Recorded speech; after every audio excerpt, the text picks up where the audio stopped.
नमस्कार दोस्तों, आज मैं इस वीडियो में आप लोगों को गीतोक्त कर्म के बारे में बताऊंगी कि भगवान श्री कृष्ण ने गीता में जिस कर्म के बारे में कहा है, प्रायः लोग उसको अपने व्यवसाय से जोड़ते हैं, अपने नौकरी से जोड़ते हैं उसको, कि मैं तो दुकान खोल करके बैठ रहा हूँ तो कर्म तो कर ही रहा हूँ मैं। किसी भाई ने ऐसा कहा, दुकान खोल के बैठना मतलब हो गया उनका कर्म। उनकी पत्नी घर के लिए काम करती है, देखभाल करती है सबकी, तो हो गया वो उनका कर्म। बच्चे स्कूल जाते हैं, हो गया उनका कर्म। तो श्री कृष्ण ने गीता में कर्मों के बारे में नहीं कहा है, बहुत सारा कर्म के बारे में नहीं कहा है, बहुवचन नहीं है, सिर्फ कर्म के बारे में कहा है। कर्मों के बारे में उन्होंने नहीं कहा है। शब्द पर ध्यान दें। और वो बता रहे हैं कि सब कोई अपना अपना ड्यूटी कर रहा है, तो हो गया वो कर्म। तो यहाँ तो ये समझना आवश्यक है कि कर्तव्य और कर्म में फर्क है। वो उनकी ड्यूटी है, वो उनका कर्तव्य है कि वो काम करे, जो भी काम करते हैं। उनकी दुकान है तो दुकान खोल करके बैठते हैं, नहीं तो परिवार का पालन पोषण कैसे होगा। माँ है, पत्नी है, बच्चे हैं, उनके लिए कहाँ से व्यवस्था करेंगे। तो कोई अगर नौकरी भी करते हैं तो ये वो कर्म नहीं कर रहे हैं, ये अपना वो फर्ज कर रहे हैं, इसको कर्तव्य कह सकते हैं। उदर पोषण के लिए ये काम किया जो उन्होंने, कर्तव्य है उनका करना, ये कर्म नहीं है, इसको हम कर्म नहीं कह सकते हैं। गीतोक्त कर्म तो कदापि नहीं, क्योंकि भगवान श्री कृष्ण जो बोल करके गए हैं गीता में कर्म के बारे में, अगर ये कर्म जो हम कर रहे हैं, जिसको हम कहते हैं कि कर्म, अगर वो ना बोलते तो क्या हम नहीं करते? उसके लिए तो हम लोग व्यवस्था कर ही लेते। अगर भगवान ना भी कहते ना, तो उसके लिए हम लोग कोशिश ज़रूर करते, जिससे जितना बन पड़ता उतना तो करते ही, क्योंकि सभी को खाना है, जीना है। तो इसके लिए उनको गीता में कहने की आवश्यकता ही नहीं थी। तो इसीलिए उदर पोषण और गीतोक्त कर्म दोनों अलग अलग है।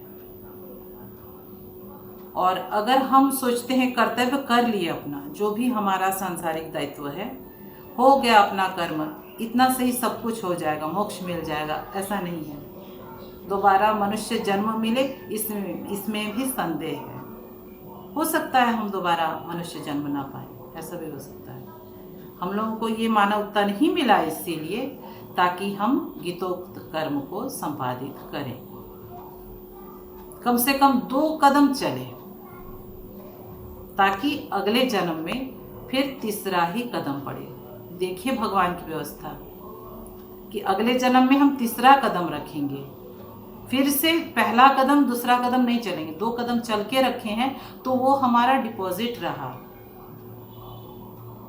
भगवान के राज्य में देखिए हम लोगों को कितनी छूट है, जबकि अगर सांसारिक देखा जाए, शिक्षा दीक्षा जो भी पढ़ाई लिखाई हम करते हैं, एक दफ़े कोई ग्रेजुएशन किया, नौकरी किया, फिर इस दुनिया से चला गया, वापिस जब वो पैदा होता है, अगर मनुष्य तन में आ भी गया तो फिर से उसको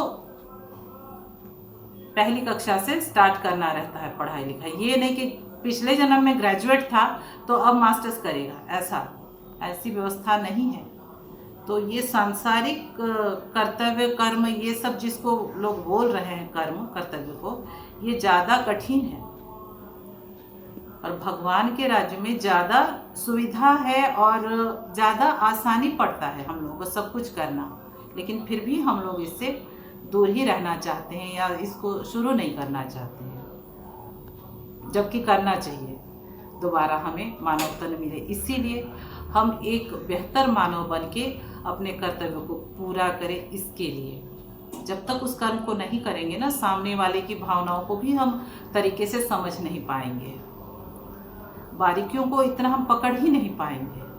और अगर गीतोक्त कर्म को करते हैं ना, तो हमें सारी चीज़ को बारीकी से देखने की एक वो दृष्टि मिल जाती है, उसके पास सूक्ष्मता उसमें आ ही जाती है अनायास ही। वो इसीलिए भगवत पथ में चलते हुए, उस काम को सही ढंग से करते हुए, अपना जो भी नाम जप है, ध्यान है, उसको करते हुए सांसारिक जो भी उसका कर्तव्य है, बाकियों से बेहतर तरीके से वो संपादित कर सकता है। और बेहतर मानव तो बनता ही है। मन की धुलाई डेली करता है तो मन इतना ज़्यादा उसका साफ हो जाता है, वैसे भी उसको पता हो जाता है कि किस काम को करने से लाभ है, किसको करना चाहिए, किसको नहीं करना चाहिए, उसको अनुभूति होने लगती है। तो इसीलिए भी गीतोक्त कर्म को करना बहुत आवश्यक है। और सांसारिक जो भी हम उदर पोषण के लिए जो भी काम करते हैं, चाहे व्यवसाय करते हैं, जो कर्तव्य कर्म करते हैं, वो और भगवान श्री कृष्ण ने जो गीतोक्त कर्म के बारे में बताया है, गीता में जो कर्म के बारे में बताया है, वो दोनों बिल्कुल अलग अलग है। तो आप सभी गीतोक्त कर्म का अभी से थोड़ा थोड़ा ही पालन करना शुरू करें।